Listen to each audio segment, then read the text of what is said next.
What's up, Internet world? Welcome back. This is our podcast, episode 5. We got some special guests, some friends with us today. Today's topic is content creation. I'm not good at it, but I got some people that really are. So we can do a round of introductions. We're going to start with the best dressed fella in the building. He know who he is. We ain't got to announce him. He know who he is. Hey, what's good, y'all? It's really me, Carpe DMG. This is Destiny, Fit by Des. DJ Burn, DJBurn.com. DJBurn.com. I've got an agreement with Burn that whenever he says DJBurn.com, I got to go back and repeat that. Appreciate y'all sitting down, taking some time today. This is going to be a fun episode because there's so many different elements, especially now in 2025 with like content creation. You got your audio people, you got your in front of camera people, you got your people that are, remaking content and distributing content and YouTubers. And we're going to get into the TikTok situation that almost crashed the world about 2 weeks ago. But let's start with origin story. I want to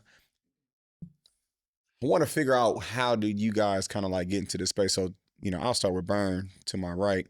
Tell me about your origin story, how you started making content and kind of just how that came to be for you. What happened for real is that while I was DJing, like I said, I've been DJing for 18 years, and then I used to record some of my sets just to be able to play them back, kind of like game tape. And we was at Lincoln Theater for something, and I was recording the transition I did, and Trip, shout out to Trip Fontaine, he was in the video, and he like kind of looked back and made like a crazy face reaction to what I did. And so I cut that video up, and I had put it on Instagram, and it got like a lot of traction. And so I wanted to make more content based on that. And so I bought some DJ equipment that I didn't need. And it was like $2,000. And I was like, I only can justify this if I make content consistently. So I'm going to set this up in the house, and I'm going to make content almost daily, and I'm going to stick with it. And then eventually I was just making like, just like little Instagram reels. And a DJ had reached out to me and said, "Oh, this is fire. We need to turn you up." And from there, it just ballooned. Like, I quickly learned that, I get a further reach, making content and put it on social media more than I can just DJing out in the club. And so I just decided to focus on that because of, just content having more reach online. So Has that increased your book of business from the DJ side? Yeah, I've several dozen weddings strictly came from, hey, I saw that mashup you did on IG and that's fire. I want to book you for my wedding. Just in the past 2 months alone, I got bookings in multiple states. I've some in the UK. And so all that coming from just stuff I do on IG. So yeah, it has definitely elevated what I got going on. International Burn. That's good news. Yes, sir. Passport Burn. Passport Burn. Customs Burn. All the Customs same thing. Burn. Customs Burn. Destiny? I used to post fitness stuff on my story, and this one girl, she was like, "Send me some workout videos. I want to see." And I would send her some videos of some of my favorite influencers, and she was like, "No, I want to see you post your videos. Like, I want to start seeing you post your stuff." So that really kind of pushed me to like post more on my actual page. And I remember the first day I posted, looking back at it now, it was just like a really, really long fitness video. But I like message all my friends in the group chat, like, I just posted my first fitness video, like it, share, So that's kind of how I got started. So it wasn't even you necessarily wanting to make fitness content. Yeah. It was somebody It was telling somebody you. like kind of, because you could tell I kind of wanted to, because I would post it on my story. So I was kind of in the habit of recording myself. But yeah, that was like the push, because I was already thinking about it. And when she said that, I was like, I'm going to make my first fitness post. But I was so nervous that day I had to post it. But yeah. Did your friends go and like your post? Yes, they did. Them be the people that didn't reshare your post, but then be trying to come to you like, "Hey, I know such," and like, "No, cuz you can't. Yeah. This train is gone. We're done with that." Carpe. I guess it just started, I think everybody was using Instagram, just posting their fits and things like that. And then I was like, let me be a little bit more intentional about posting my outfits. I started back in 2018 is when I was like, okay, I'm going to get a photographer. I'm going to do some sets and we're gonna be consistent for like a couple months. And so I used to batch shoot. That's when it was a little bit easier. You can just like post some photos and space them out, and you be good, and post like a witty caption. The intent was to have some representation for Big and Tall fellas in the fashion space. And I think it was a really open lane. I really didn't see anybody that looked like me doing that type of stuff. And I just been consistent with it and just rolling with the tide. You know, first, like you said, starting off with photos, and then it really started taking off when I transitioned over to video. And you got like an Avengers crew that y'all be meeting up like out of town. I peeped y'all like, it's like a whole Big and Tall. Like we wearing black, we wearing brown, we wearing the suits. We coming with the, like, these are the guys that I really don't want to go out with because I'm gonna be like the 12th guy on the bench. Like I'm in here with some Levi's on, and I'm coming in with dudes with cashmere pants and, you know what I'm saying, hats. And that's just never, like, I don't feel comfortable in that space. But I like that, you know, you were like, you know what, I'm gonna fill this gap for the Big and Tall fellas. And it's a variety of different things. And this is kind of going off cuff. Talk to me just as specifically for you. I like how you do like the, you know, everything don't got to cost a whole bunch of money. You can go to Walmart and get your fist together. Tell us about kind of like being resourceful in that space with your funds. Yeah, honestly, those are some of the most viral videos that I do, is the ones that's really relatable. Mm-hmm. People can just pull up to Walmart.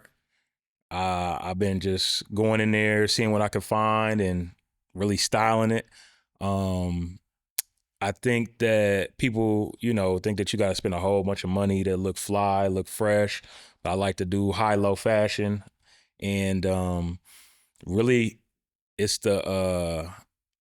really accessibility, because everybody has access to a Walmart, or at least online. You can shop online and get to a Walmart and, you know, pay $20-$30 and you can make it look fly. I think that's the thing. Like like I said, I'm not a fashionable guy, but when the guy pulls up, or girl, sometimes they pull up, got the Gucci hat, I got the Gucci shirt, and I got the Gucci. I'm like, yeah, like you got about 7,500 on, but it's real. Right, like the mannequin it's too. real mitty ditty. But yeah, I just thought that was always cool. Like, man, he going to Walmart. I be looking like he got to go to a different Walmart or something like that. 'Cause I was like, I don't think these are at the Main and James Walmart for real. This got to be James. the 270 Walmart. Well, you know, yeah, that one out there is different though. That one out by Easton is a different Walmart. But I've also just took my camera and I go in there and show like I'm really at Walmart.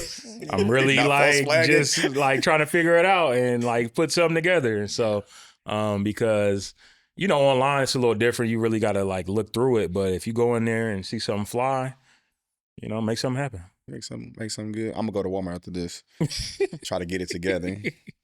The creative process. And I think this is one of the things I find interesting is no matter what your creative field is, whether you do music, whether you do content, whether you do, you know, like canvas paint, everybody kind of has their own like creative process that you feel like, when I do these things, X, Y, A, B, and C, like I know my end product is probably going to be better, or this is what I typically have to do to kind of get me in my zone. And we don't have to start with anybody in particular, but talk to me just briefly about like your creative process and how you start to like visualize creating your content. Let's start with Destiny. Creative process.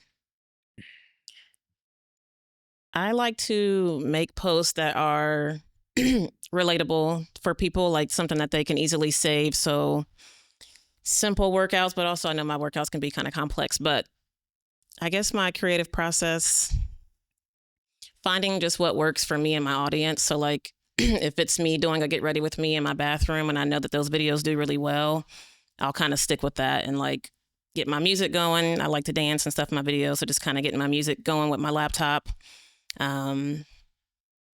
Just that, I guess. And your audience is predominantly like women. Yeah. So I think that's the thing too, is finding content. Like your creative process might be figuring out things that your audience can relate to. Yeah. Like that all women are going to relate to. All women got to get ready. You know, y'all take 2, 3, 4, 5, 7 hours to get ready. And that's just across the board. But it's things like, okay, you know, I got to go to the gym. How do I preserve my hairstyle when I go to the gym? Yeah. And so I do think there's a value in that. I should make a post on that. you said you just Mhm. made a I post said on I that. should make a post on that. Mhm. That would be you can give us some producer credits or some Yeah. some credit behind that. That'd be good. Burn. I think for me, I'm a DJ, so people just want good vibes. So I try to think of like, I try not to overthink it. I feel like, a lot of DJs come to me about making content and they're like, man, I just don't know what to do. I'm like, you got to remember who your target audience is, and you can make content to impress other DJs, but that only get you so far. Like, I'm trying to make content that everybody that can enjoy. So, and usually that's as simple as taking one song and putting it with another song and, having a good vibe, or finding ways to put two songs together creatively. So I just try to think of like, first, my thought is, who is this for? And what's my intention behind this? Do I want people to, have a debate in the comments about what song is better? Or, like, do you remember when you first heard this song? Like what's the purpose of this content? And then trying to tailor it towards that and make it simple and make sure there's a strong hook, because, probably got about 3 seconds before they swipe away. So it's like, are they going to want to tune in for the rest of it? And that also is the thought behind, like, the words I put on the screen is like letting people know that there's a story coming up. So you probably want to watch this to the end, because, outside of that, it's just me standing there playing two songs. But it's like that 90 seconds, I try to take them on a journey from like, all right, this is how we started, and this is the build up. Watch what happens when the beat drops, and then, and listen to the rest of it. And then if you enjoyed it, share it. So the main thing is like, who am I making this content for, and how do I get them to like and share it? So I like that. Yeah, to piggyback on Burn, I think realizing who your audience is very important, and that can really guide the content and help with the creative process. For me, I have like some pillars that I kind of work off of. So fashion, Okay. family, and relatability. So with the fashion stuff, that's the get ready with me's. That's the what I order versus what I got. Now those are funny. Those is funny. You talk about relatable. hey, I think it's relatability too. Yep. That Sheen boy, that's a roll of the Yeah. dice. That's Russian Yeah. roulette. If y'all want to sponsor Sheen, though, we can say some better things. no, but you know right. what I'm Sheen's saying? great. That's just what We it got money is. now. Yeah. Right, you just never know what you're gonna get with some of those products. So I actually saw that from another creator. I think it was a woman creator, and I was like, I like that. Let me incorporate that into my content and put my own sauce to it. Then the relatable piece, those are more for reach. Mhm. So if I take something that's trending and then again put my own sauce to it, put my own like ones and twos, like it was one I did. It was like a trending song. And then I put the Uncle Phil. A lot of people say I look like Uncle Phil. So I put that into it and it blew up crazy. I didn't even think it was going to happen. Something that took me 5 minutes to do, but something else that took me 30, 40 hour to do. It just be like, oh, yeah, that's cool, That's whatever. good. But it's like that low effort stuff. Sometimes it's stuff that blows up. And then timing. So it's like I did a fragrance video and it was around the holiday season. And so it got a lot of saves, a lot of shares because ironically, like about 40% of my audience are women. So a lot of those women are looking for things to buy for their significant other. And it just all worked out. And, people sharing and following and commenting. And then I also do like a call to action. Like I might say, share and follow, or I might put something in the caption like, hey, what would you add? And so then that has that dialogue in the comments. So then somebody might share it just so they can look in the comments to see some of the other, options of fragrances that people might have suggested. So it's all little stuff that goes into it that can make something just go from being just an okay post to being out of there. Yeah. I think one thing I caught from what everybody said is that the content is either entertaining or it's informative. And I think that's, if you think about why you scroll through the internet, it's either because you want to just be entertained, or it's like, oh, I want to know how to do this workout, or what cologne should I wear? Or even sometimes I'll do like, because DJs ask me all the time, like, what cameras do you use? All right, well, I'm going to do a reel. These are the cameras I use. But if you can't afford this is a more affordable option to make this content, or what DJ equipment it goes with this and stuff like that. So I think that's part of my content strategy too is like, how can I inform people? I made a video about like how to transition and then you don't have to call because it's difficult for DJs. And they're like, even non-DJs was like, oh man, I understood that and I don't even DJ. So that made sense. So yeah, entertaining and informing is probably the biggest two things. Like you want your content to have some type of value. You want people to come to your page and be able to leave in your page, whether it's like they got a nice laugh to decompress or whether they learn a fashion or like some type of music thing. So like adding value and then the relatability. And that's called, they say that's called edutainment because you're educating and you're entertaining at the same time. So if you can mesh all that together, that's the sweet spot. We might have to put this episode behind a paywall because you don't get a lot of game. You get a lot of game. A lot of game. Everything ours.com. Patreon.com/everything. We'll have that up tonight. Rizzo, don't cut anything else. Don't put none of this out. We're gonna put this behind the paywall for $4.99 a person. Mm-hmm. But to your point, value, like value in beauty's in the eye of the beholder, values in the eye of the person consuming your content. And, a real life testimonial, I was at, I told you this story. I was at Nordstrom and I was like, man, I need some cologne. And I went to the counter and I was like, I don't have time to look through all of this. I said, here's my boy's reel. He put down 5 colognes. Do y'all have any of these 5?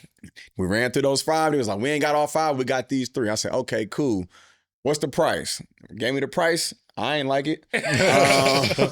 And I actually did get one of the colognes and I love it. And it was like, this is the valuable piece that me as a cologne savant was able to take some great content, take it to an actual, a retailer, which I'm sure the retailer is like, okay, cool. We didn't have to pay him anything. The product company had to pay him anything. He coming in to buy based off something we got for free. Yeah. But I left there in 5 minutes having a cologne that was in my budget that I felt confident about wearing because I trust the person making the content. And so I think that's one of the things, you talked about it, Burn. People want to make content. Treat yourself as if you're the subject matter expert. Or if you're not the subject matter expert, step into that. People be like, I'm not a chef, but come with me to cook, Rotelli or whatever it is. People can relate to that and they find value in that. Like, okay, cool. You mixing the water too hot? I'm not going to make sure I do that. People like things that they can relate to and they like things that make them feel connected to you guys as influence. People like commonalities. When people feel that, they feel related to, they're liable to do whatever it is you want them to do. I would drop a t-shirt that just says we the same person or we cousins and people would find out like, that is kind of like my cousin. I feel like I know him and that would go great. You want people to see themselves in you. Exactly. So like that relatability, it definitely goes a long way. There's That's how you build that community.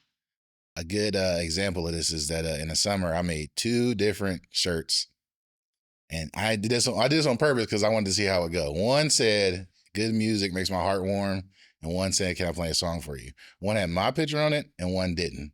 And the one that didn't have my picture on it sold way more because it's more general, it's more relatable. Yeah. It's not really about representing me. It's about this represents music and this represents something that everybody can get on board with. So if you don't know who DJ Burn is, you wouldn't buy a DJ Burn shirt. But if it's a shirt that says "Good music makes my heart warm," yeah, I feel that. I'm gonna buy that. So yeah, I sold way more than those, which I'm not mad at that because it's not really about promoting me. It's just about money. So DJBurn.com. DJBurn.com. It's on sale right now. On sale. Talk to me about, we talked about the creative process, that's kind of like a thing. I was expecting y'all to say something different. Like I like to, turn on some Isley Brothers and sit in my room with the lights out and the candles on. And that's when I get my ideas.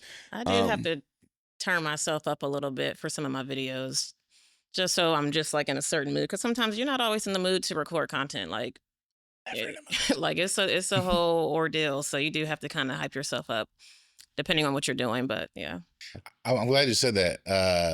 I think people meet me at a certain point in life and think I'm always like this.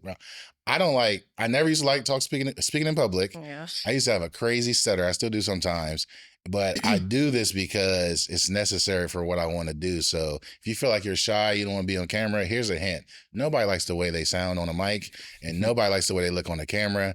But once you get past that, you'll realize that like, how other people see you is not how you see yourself. And then you'll be more comfortable just knowing that like some of my most viral ideas are stuff that I didn't like, but I was like, I'm gonna put it out anyway because somebody gonna like it. And even though I'm super critical about it. So when it comes to content creation, just do it. Like what do you say about perfection? Progress, not perfection. No, Something like that. I say speed over perfection. Yeah, speed over perfection. Like, just put it out. It ain't got to be perfect because we don't live in a perfect world. And relatability is about like, oh, this is just you living your life, and I can tell like this is natural. So Yeah, speed over perfection, which kind of leads me into my next point. Let's talk about, consistency in content, basically like quality over quantity, and kind of like how you walk that fine line. Like, I call it like the mixtape, factor. Gucci was putting out mixtapes with 100 songs, and he just putting out mixtapes every week. And he was like, I know one of these is going to hit. And then some people put out, EPK with 4 songs, and they just like, this is what I did. I was knitting. This is the only music you're going to get from me from like 6 months. So talk to me kind of like about your strategy over, of quantity and quality, and kind of like how you intersect those two things.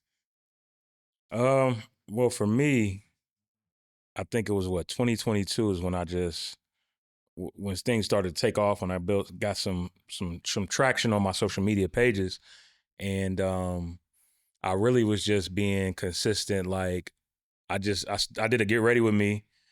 My clothes was actually wrinkled a little bit. I'll be telling this story like because I took the clothes off, and then I put them back on because nobody was at home. I was bored, and I was like, let me just do this. Let me try it.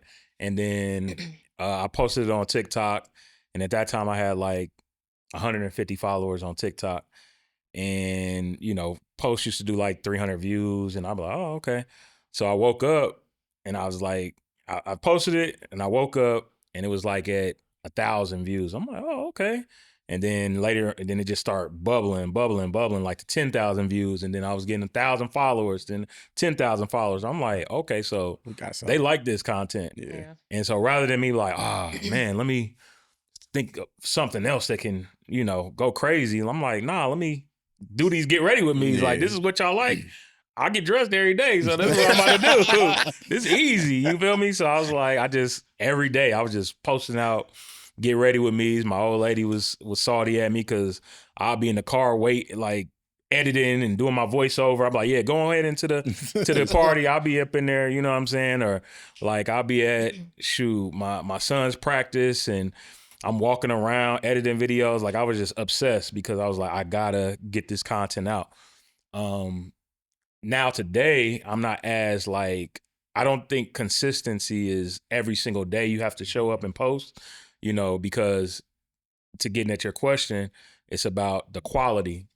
So I don't just want to post BS or post something just to post it. Now I want it really to have some value, as Destiny had mentioned, for my audience, because at the end of the day, we're trying to build a community. You know what I'm saying? And I want people to like feel something when they see the content, and I'll just be like, oh yeah, cool, and just keep swiping. Yeah, I don't post every day. I'm not as like, oh, I gotta get on there. And honestly, like this month, I really just chilled. Like I was like, I gotta take a break because I was like kind of getting burnt out. Like I've been doing this shit 2 years straight. Like it's like, all right, let me take some time back and really focus on where I want to put this content, especially now that everybody and their mama doing get ready with me. So it's like we got to figure out something else. Yeah, you was definitely there. I saw a lot more get ready with me videos post Carpe doing them for sure. But I feel like at the same time, there's always going to be a million people doing makeup, get ready with me, fashion, but there's something about like you that they want to see. There's something about every individual that you have something that people want to watch you do it specifically. So I don't know if you want to are you trying to get rid of it? Like you don't want to do them at all anymore? No. That's still like, well, again, a pillar, some bread and butter. But like you said, I added certain things to the get ready with me, like the stick, you know what I'm saying? Like the people candle. Like, oh, wow. Like, that was one of my favorite videos. Yeah. And so like, I was like, all right, I saw somebody use a shoehorn. I'm like, all right, that's cool. I was like, let me add some sauce to it. And then, just the little stuff I say, like the razzle dazzle or adding my grill, like you said, with lighting the candle, just saying, let's get right. So it's like, it's different things that I add there because it's like, shit, I look at it like my wife, she watches SVU. It's the same damn shit every time. You know what I'm saying? Like, it's the same format. They gonna start off, somebody got murked. Then they got gonna pull up. Yeah. Trial. It's like, you trying to figure out who done it. And then at the end, you figure out who done it. But it's the same formula on all these shows, but people love to watch it. You know what I'm saying? And it's like, once you got a good formula. If it ain't broke, don't fix it. Yeah. I do try to post at least like twice a week. That's my goal for Instagram as far as like my consistency. But I agree. I feel like I've watched this on the podcast, but you can post 100 videos in a week, but if it doesn't have any quality, and like you said, it doesn't have that first 3 seconds to like spark your attention, nobody's going to watch it. So like practice your editing, make sure it's of quality. You don't have to get the most expensive equipment to make that quality content, but like just what you're recording, the content that you're trying to put out, like just make sure it's something that people would want to see. So yeah, I try to stay consistent with it because I notice like when I do try and take a break, I'll lose followers and that's annoying. But yeah, I try to post like 3 times a week, maybe 2 at least. Yeah, and I think that's part of the craft too. Is, you know, like I told Burn, speed over perfection. It's not going to be perfect. You say at some point you got to put it out, but you want it to be quality. I think you got to find that mastery of like efficiency. Like, what are my key things I need to do? What's the key, you know, points of my video? To your point, I got my bread and butter. Am I lighting this candle? Am my lighting is right? I'm doing the stick. Am I doing something funny? Am I bringing in other collaborative pieces? All of those things. And I think you only build that efficiency. And this is what I tell people all the time. You have to do it to get better at it. Trial and error. If you're watching all the YouTube videos and reading all the books and tomorrow I'm going to get started. Oh, I saw something new. I got to figure that out. Like, no, you get your most proficient and your best skills as you're learning on the job. That's why they used to do like apprenticeships for all these different careers. It's like, you're not going to learn just by reading the book and watching Mr. Ed do it. You got to get in here. You got to get your hands dirty. You got to make some mistakes. And through that like trial and through that process, you will start to get better. You'll start to get your voiceovers better. You'll start to get your entry and exits better. You'll start to get your 3-second introductions better. You'll start to get, you know, whatever your timing, whatever it is on there. But when you spend too much time reading the playbook and you never get on the field, you're not doing nothing. My bad, I cut you off a little bit. No, that's all good. I think what I'm hearing from both of y'all is that consistency, no matter if it's twice a week or however consistent you want to do it, it's just, there's people I watch on YouTube that I know they put a new video up every Sunday. So Sunday, I'm looking, that's 1 video a week. Yeah. But I'm looking for it. Me right now, I'm chasing y'all as far as followers on IG. So I'm still trying to build my audience and I'm trying to figure out what works and what doesn't. So to start this year, I've dedicated 100 days of posting the reel every day and also working out every day and trying to fast every day too. And so what I'm learning in these 100 days, today's what, day 32? Is what works and what doesn't. And then so at the end of this 100 days, I'll be able to focus on, all right, these went crazy, these didn't. So then I could switch to like 3 times a week or something like that and just focus on the content that works. Last year around this time, I did a video with 2 other great DJs. Shout out to DJ Ola and DJ Bella Fox. That video went crazy. That was the first one that went viral. I think right now it's at 1.2 million views, but I think it was probably at 500,000 in like 2 weeks. And from there, I went from 5,000 followers on IG to 25. And then when I got to 25, I kind of slowed down and got lazy and I dropped under 24. I was like, oh, can't do that again. So since Thanksgiving, I went from 25 to now, I think I'm at like 75. But it just goes to show, like, you know, once the consistency dropped off, the followers like leveled out and then they start going down. So now I'm trying to get back consistent and just making sure people got something to look forward to every time they open the app. And plus, like, you know, as you get new followers, maybe you guys don't know this, as you get new followers, as soon as they hit that follow, like most of your stuff shows up in their feed. So you want to make sure there's other content there that's relative to why they followed you and get them more engaged. But to your point, community is important too. So I'm trying to work on that with the, what's that thing called on IG? Where you got the chat group? What is that called? A broadcast channel. The broadcast channel. Like, I'm trying to be more engaging in there because that's like more focused conversation on people that actually want to hear what I got to say outside of me posting reels. But building community, definitely important. And then just, like I said, being consistent on whatever that interval is for you is important. I do have a question. I don't want to derail your questions here. I want y'all to ask questions too. I think that's want to conversation know, good. This is what people ask me. People be like, they always ask, how do you make content? And like, I have a degree in graphic design. So what I use is probably not the best for the common user. How do y'all edit your videos? Like what apps do you, CapCut on the phone? Yeah. See? I was devastated when the whole TikTok thing closed and they closed CapCut too. And I was like, why the heck y'all had to take CapCut? Yeah. But yeah, I just use it on my phone. I tried it on the computer. I didn't like it as much. Do y'all use CapCut? I use my phone. I use my phone to shoot and I use my phone to edit. CapCut This is though. InShot, yeah. InShot. Oh. InShot. See, And that's the thing, like, I have been using Adobe Premiere since 2005.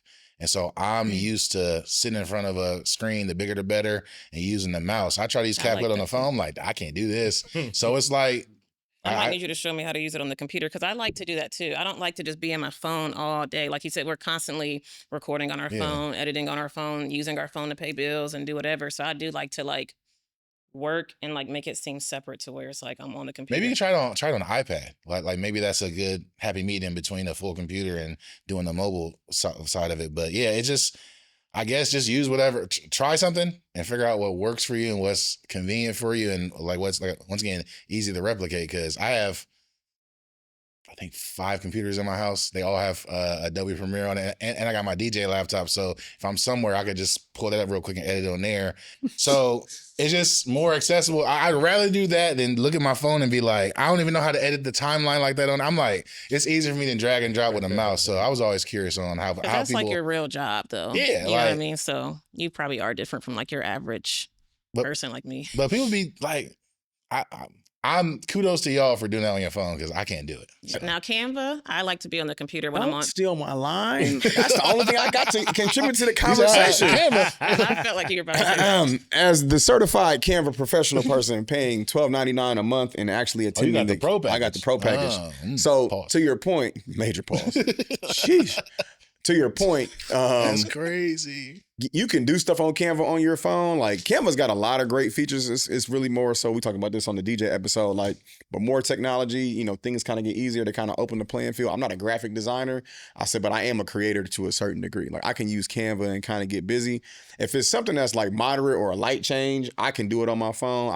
I've made flyers at an event and then, you know, share my screen as I did it 20 seconds later. But I'm like you. I want a big screen. I want a mouse. I preferably want a dual screen because if I'm editing text and trying to bring it over and trying to do stuff like that, you know, those things make a difference to me. And to your point, Destiny, like I get kind of car sick if I'm riding in the car and I'm down on my phone for so long. Yeah. So that now the good thing is, you know, you're using InShot, you're using CapCut, you're using Adobe Premiere. The content is fabulous, whatever you decide to use, but you have to decide to use something. Right. You use what works for you. We got about a couple more minutes left. Let me. Can I piggyback off of something Yeah, for Vern sure. said? I don't know what you said, but Stop piggybacking. you made a comment, but it made me think not every video that you're going to make is going to go off. Some videos may flop, some videos may do well, but those 8 videos down the line, that one video that does go off, like you said, people are going to go to your page and you want them to see all the content that you have. It's like your portfolio. So like, because sometimes I'll have a video and I'm like, dang, should I delete this? Like it didn't do well, but I don't. And then later down the line, that video actually does pick up because another video picked up. So now people are on my page. So It's like music. Some songs take off and they'll banger out the gate, Yeah. and then some songs, you know, there's a couple Drake albums where I go back and listen to the song like, bro, this song was super slept on Yep. 4 or 5 years ago. But you kind of actually beat me to my next part of the conversation is, I know y'all all kind of get that rush when you post a video and you see the likes start to come in and you see the shares and you kind of know like, oh, this is one of them ones. And then you post some videos and it'd be like a lump of coal and you'd be like, literally damn, like, all right, cool. Damn. Kind just of, constantly refreshing. Like maybe it's my thing ain't refreshed yeah, yet. like, damn, I'm shadow banned. I'm shadow banned. You're not shadow banned. No, I'm playing. Tell him, Rizzo, you're not shadow banned. Your content sucks. It stinks. But just tell me, to your point, Destiny, just talk to the importance of like, bruh, you're going to get burnt out. Not every video is going to be a hit, but like, you got to keep going with those at bats to kind of get that one video or 2 videos. You guys have all had massively viral videos. Talk to me about that feeling when the likes is coming in, the followers is coming in, the comments is going. I got a couple of viral videos too, y'all. They not like y'all's, but they good. 400,000, Talk to me just about that feeling, because that feels good. That makes you want to get back on CapCut. That makes you want to get back in the lab. Yeah. It's a feel good feeling. We put a lot of time into our content. You know, I don't know about y'all, but there's times where I'm up until 1 a.m. editing a video, or I have to wake up really early before I go to work. Oh, facts. And it's a lot. Like it's not easy people think it's an easy job to just set your phone up and record, but it's a lot that goes into the angles and this, that, and the third. So when a video does take off that you worked hard on, or maybe it could have been one that you didn't put that much effort into, it feels nice. And it does kind of suck a little bit when a video doesn't, but give yourself some time, because as the day goes by, it'll pick up a little bit. But yeah, A little late bloomer video. yeah. Yeah, I like it does you know when the one is gonna hit, you know what I mean? Like I think like when I like you said the Avengers or whatever when Yeah, we get Avengers, together, that's the best like it's kind of content. like a cheat code and honestly it like cuz we batch shoot so much content like we might do 5-6 videos and we know each one of them probably going to do decent. We just don't know which one is going to go crazy. Um it's tough because then when I go back to doing stuff on my own, it's like it's kind of just regular, you know what I'm saying? So it's like, dang, it don't hit the same. And Even though like, your regular is still like 100,000 views. So I slide Right. at a That's different level. irregular. I mean, I'm just saying, like, it's just like, dang, man. But it's like, and then I don't gotta edit those videos 9 times out That's of 10. So nice. I'm just showing up and they edited them. I'm like, damn, this is sweet. I feel like you told me specifically. I don't know if it was the getting on the game video or the then versus now outfit video. I feel like you said one of those like it just took off and you didn't know it was gonna take off. The one where we had the Kings jersey on. It's probably the Yeah, it probably was the then versus now Yeah. because it was like Oh yeah, that a was. trend. And I knew it was like, all right, but like it just like each one I did the first one I did was like a 90s, like or a 2000s, like how we used to dress in the early 2000s, like the business casual and then how we dress now. it's terrible. And then I was talking about like early 2000s, the big stuff with the headband or whatever. But what I didn't realize is that people were like literally commenting on that to troll, specifically just to troll, like on all those videos. So I'm like commenting back, like, what's up with these cats? Like, they're like, it looks exactly the same. You look exactly the same, but they were trolling me. Oh, got you. But I'm like, okay, that's stupid because they are just making this video go crazy or He's so. still commenting and it's giving me engagement. So Yeah. Keep helping me out. Exactly. And then one of my guys, he saw it. He was like, oh, let me get a piece of the action. So he did it. They were trolling him too. So I'm like, oh, okay, I get it. Now it's just the trolling. And then when I did the NCAA one, yeah, I didn't think that one went stupid. And it's just like, you just never know. Like that one took me 5 minutes to do. yeah. And then Ashley be looking at me like, what are you doing? I'm like, calm Just down. Just chill out. let him cook. Let me cook real quick. Right. Let me chill. So yeah, it feels good. I mean, but at the end of the day, like she said, like sometimes a video might not do well. And then down the line, it might pick up and then, or it just might be a dud. Yeah. And it just might be the algorithm that day. You know, you just never know what's going on. Keep it in the tech. We're gonna wrap up. I got one last question for y'all, like 30 seconds, just to give y'all a nice insight. What's your best piece of advice for aspiring or current content creators? We'll go ladies first. Let Burn go first. Okay, we'll let Burn go first. All right. DJBurn.com. So, if you ever worked in sales, you may have heard this before. Listen up. You're not selling the steak, you're selling the sizzle. So what I do, I'm a DJ. I play the same music everybody else play. But it's like, what's the sizzle? Like what's the entertaining value of this? And so when I look at other people's content, I'm like, what's the sizzle on this? Why does it work? When you look at commercials, like you looking like, okay, they selling a product. How are they selling it? What's the sizzle? So whenever I try to create content, it's like, what about this is going to be different? Or like, somebody else is doing this. So how can I incorporate this in what I do and make it my own and make it entertaining and make it like, and that is, sometimes it's not even the shooting. Like the last thing I put up was Mary J. Blige transition. And I don't think like the sizzle to me wasn't the songs. It was the words above it saying like, this is new Mary versus old Mary. And so that automatically people will be like, well, let me see what he mean by that. And so they watch the whole thing and they're like, oh, I like both of these songs.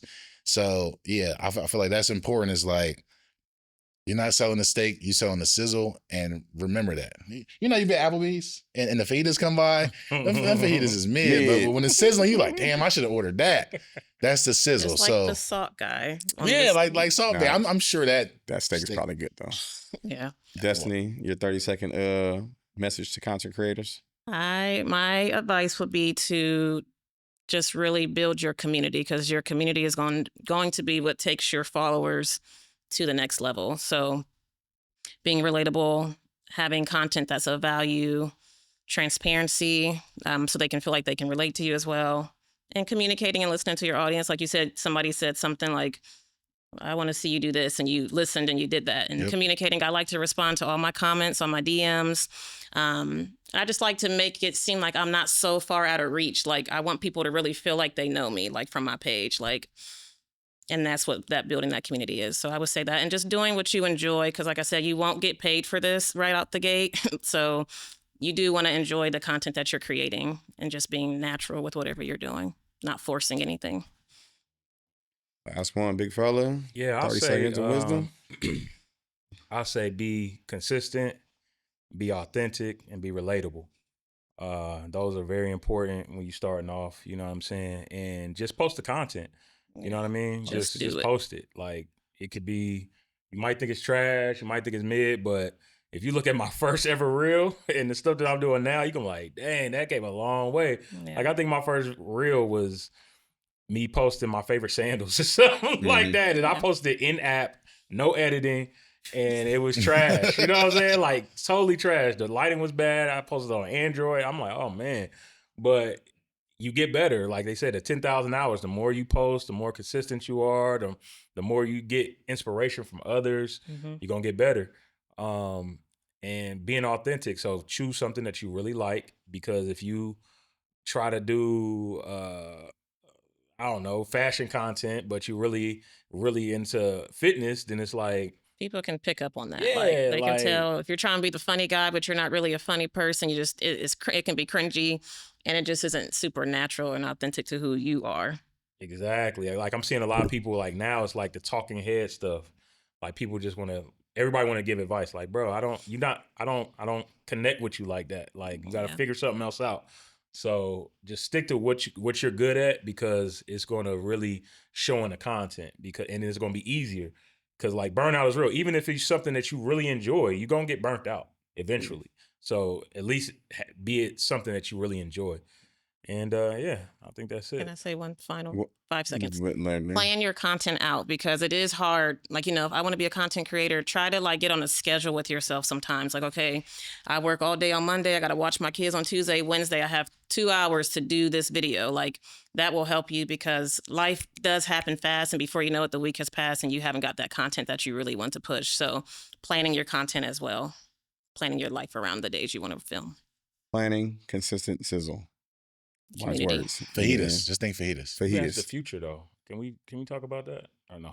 Is it too Next late? episode, part 2. What about the future? Everythingours.com, You had an I like answer for that. DJBurn.com, I like that. ourpodcast.com, coming soon. Appreciate y'all. Love and we out.